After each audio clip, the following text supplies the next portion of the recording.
Welcome back to CUTV News Center. I'm Haley Ataro with your entertainment report. This week there was a ton going on in pop culture. Starting off the week on Sunday was the 86th Annual Oscar Academy Awards.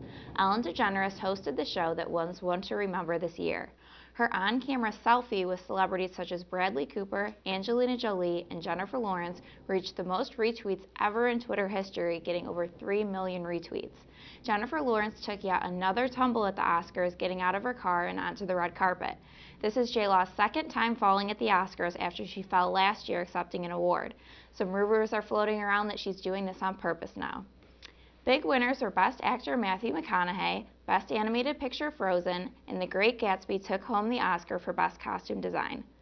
Khloe Kardashian and Lamar Odom are reporting a $250,000 theft at their former home together in California. Miley Cyrus was just caught using a teleprompter at one of her concerts to remember her own lyrics. And a big shocker at Dancing with the Stars when co-host Brooke Burke was let go so that sports reporter Erin Andrews could take over her place. One of the Olsen twins, Mary-Kate Olsen, got engaged this week. And finally, Sarah Jessica Parker reveals that the movie Sex and the City 3 might not ever get made, upsetting tons of fans. The #1 song of the week is Katy Perry's Dark Horse. Whether you like to perform or just watch and enjoy, the Underground Cafe is an awesome environment. CUTV reporter Santina Murin has more. For any CalU student who has a talent they would like to share, the Underground Cafe's open mic night is the perfect place to go every Thursday night. The Underground Cafe is done with the help of students involved in Sabug. There are many things that attract students to come. We have regulars, and it's like there's free coffee, I think the atmosphere, and just getting the chance to get on stage in front of your peers and like express your talents and like whatever else you have to offer. CalU student Cam found out about the Underground Cafe his freshman year and is now a regular Thursday night performer. Well, the underground to me is like a practice field for anybody who performs, does any kind of music, any kind of things with the arts. I feel as though like that's where you need to practice because you can only get better if you do it in front of people. So if you don't do it in front of people, it's not really practicing. For anyone who maybe wants to express their talents but is nervous or afraid, Cam offered those people some encouraging advice. Try it. I mean, you're not going to know unless you try. You know, it's all about getting better, and that's what we do as musicians, as anything we like to do. We try to get better at it, but don't be so nervous to the point you don't even know.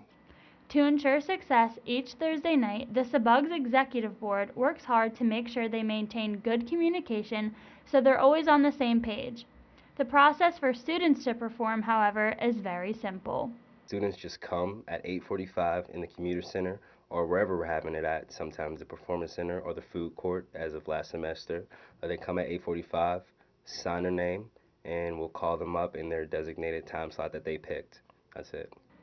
In addition to being solely on CalU's campus, sometimes the Underground is held up in Vulcan Village, which just might be happening more often. Well, you know, it's been talked about a lot recently with the addition of our new Vulcan Village chair, Alexandra. She really wanted it to be up there, and now we finally were able to do that, and we got a great response from it. So we're looking to have it at least once a month right now. That's not set in stone, but that could possibly happen. Sometimes the Underground Cafe has special events, such as featuring a recognized artist to perform. These events benefit the Underground and have proven to be extremely successful. A couple weeks ago we had Teddy Geiger. I feel like he was our most popular like this semester because there was a whole different crowd of people there. The marketing must have been pretty successful because we had like 165 people, and that's a lot of people for like the small commuter center that we have. Be sure to keep your Thursday nights open to stop in the commuter center to see all the Underground Cafe has to offer. This week on the Cal calendar, the Vagina Monologues will be starting this week as a part of the Women's History Month celebration.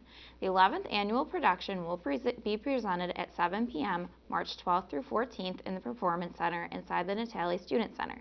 Tickets will be on sale in Natali from 10:30 a.m. to 1:30 p.m. daily and from 8 a.m. to 4 p.m. Mondays through Fridays at the Women's Center in Carter Hall, G45.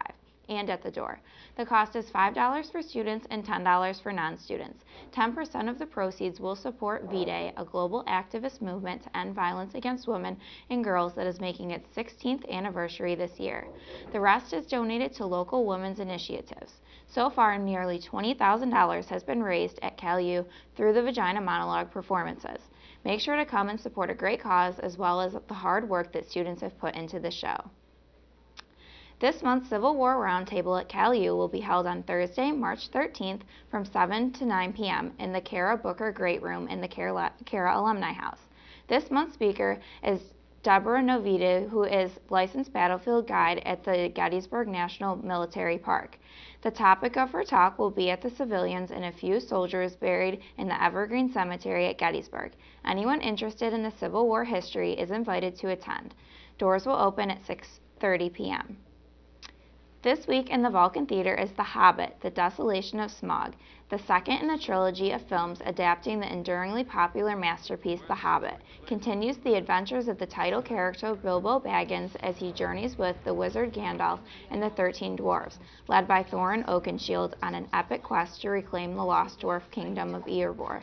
Having survived the beginning of their unexpected journey, the company continues east. When they finally make it to the Lonely Mountain, they must face the greatest danger of all, a creature more terrifying than any before, which will not only test the depth of their courage, but the limit of their friendship and the wisdom of the journey itself, the Dragon Smaug. Showtimes are 8 p.m., 11 p.m., and 4 p.m. on select dates. So what do you guys think about Jennifer Lawrence? Do you think she's falling on purpose or just kind of klutzy? Well, I think give her another year, but run out of chances. It's kind of ridiculous that it's 2 years in a row she's find some way to hit the floor. So. I mean, I'm a huge klutz, and from what I can tell from watching interviews, she's probably not the most graceful person in the world. Yeah. I think she truly is just a klutz. I fall walking upstairs, I fall on flat surfaces. I think she's just a klutz. I mean, if we continue to see her fall, then obviously she should probably get like her balance checked, but Yeah. I think she's just klutzy. She might just be bad at walking in heels, too. I know I would. Thanks, Haley. We'll return Creighton Raps as your sports report. Stay tuned.